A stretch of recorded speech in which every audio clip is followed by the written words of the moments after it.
Okay, welcome back again in the platform of Ranjan Legal Hub. Today I am going to discussing about dual system of government which is established by the Lord Clive. Dual system of government यानी कि दोहरी सरकार की जो व्यवस्था थी वो Lord Clive के द्वारा जो व्यवस्थित किया गया था इन द बंगाल, उसके बारे में आज हम लोग डिस्कस करने वाले हैं। सो हम पीपीटी हम सबमिट कर चुके हैं। इफ़ यू आर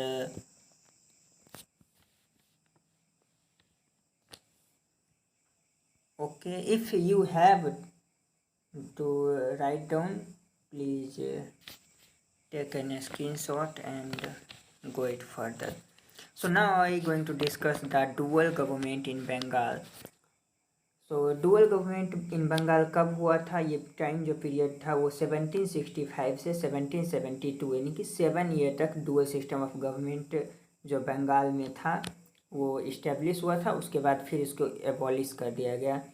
तो ये डुअल सिस्टम ऑफ गवर्नमेंट जो था ये ईस्ट इंडिया कंपनी, क्योंकि जो जब बैटल ऑफ बक्सर हुआ उसके बाद बंगाल पर ईस्ट इंडिया कंपनी का रूल इस्टेब्लिश हो गया।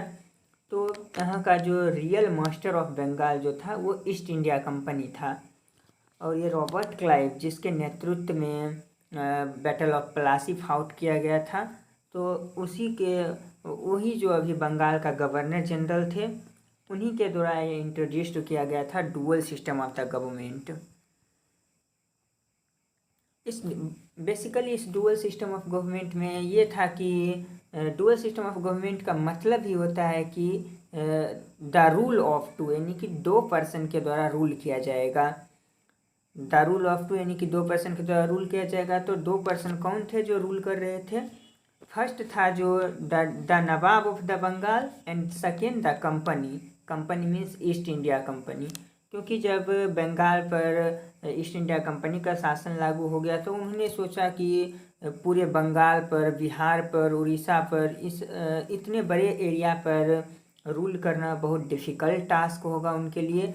तो उन्होंने डुअल सिस्टम ऑफ गवर्नमेंट का फॉर्मेशन किया और उसमें नवाब, एक जो बंगाल का नवाब थे उनके द्वारा रूल करवा रहे थे और एक जो ईस्ट इंडिया कंपनी थे उनके द्वारा रूल करवा रहे थे।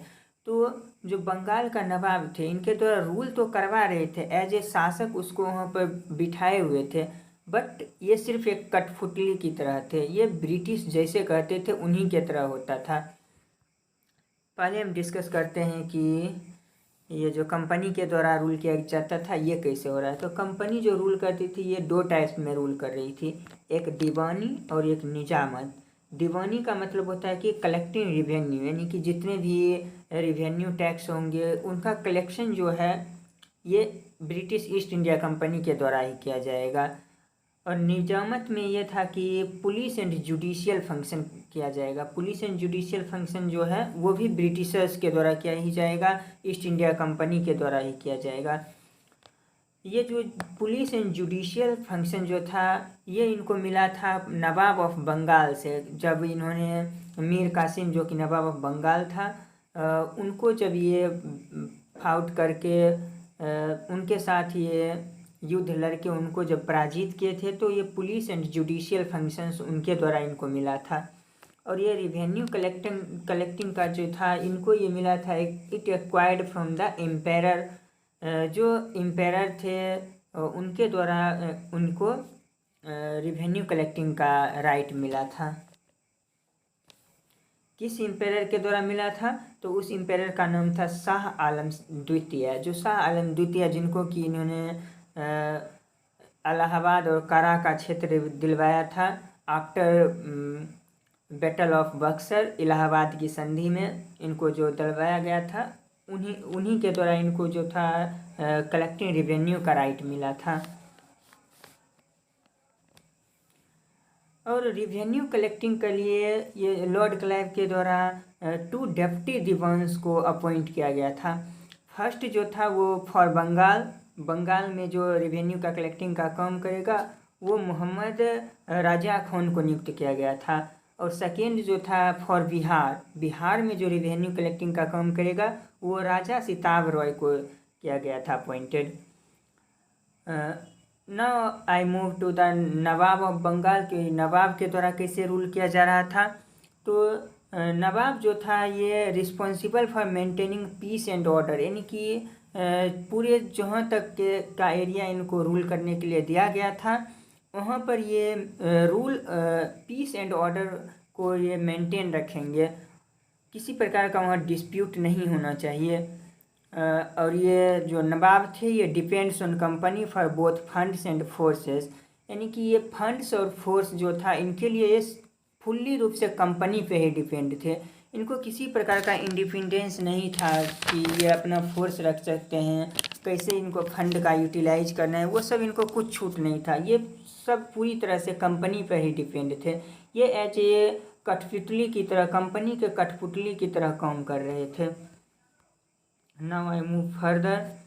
सो it led to an administrative breakdown, because जब वहाँ के जो नवाब के द्वारा रूल करवाया जा रहा था उनको किसी प्रकार का कोई वेतन या सैलरी कुछ नहीं दिया जाता था, तो वो धीरे धीरे अपना काम एकदम स्लो मोशन में करने कि चलो कर रहे हैं, हो रहा है, वैसा वाला काम करने लगे।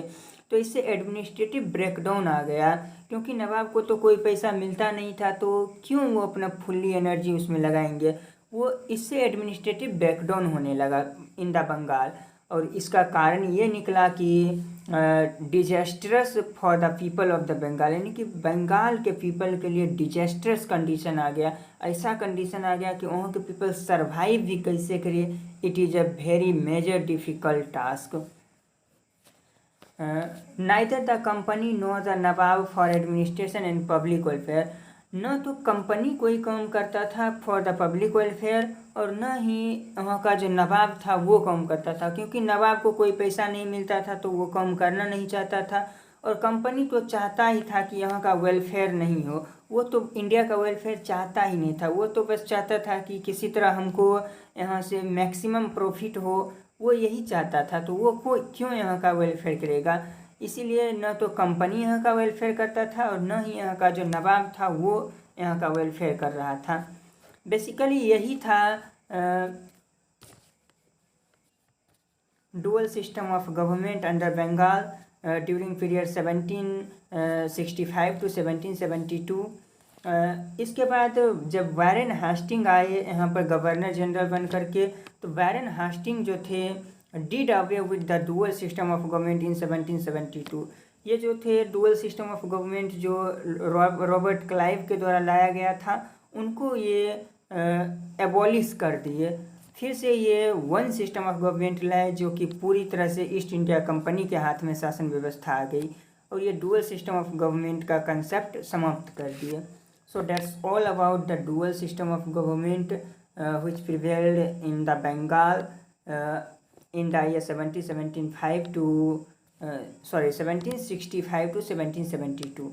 So that's all about in my opinion on the dual system of government. That's it. Okay, thank you.